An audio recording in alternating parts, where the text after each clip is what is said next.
হঠাৎ বিশ্বনবী দেখলেন আকাশের সূর্যের আলো ক্ষীণ হতে শুরু করেছে, কমতে শুরু করেছে। তিনি খেয়াল করে দেখলেন এর কারণ সাইয়েদনা জিব্রাইল বিশাল ফেরেশতাদের বহন নিয়ে পৃথিবীতে নেমে আসছেন। পড়েন সুবহানাল্লাহ।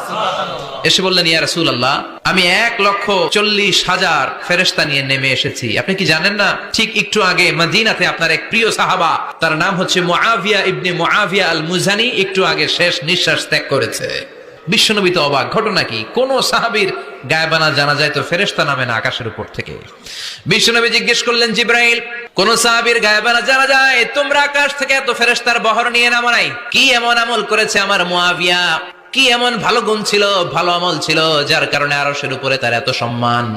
আপনার এই প্রিয় সাহাবী হাঁটতে বসতে চলতে ফিরিতে সব সময় পড়তো কুল হুয়াল্লাহু আহাদ আল্লাহুস সামাদ লাম ইয়ালিদ ওয়া লাম ইউলাদ ওয়া লাম ইয়াকুল লাহু কুফুয়ান আহাদ। পড়েন আল্লাহু আকবার।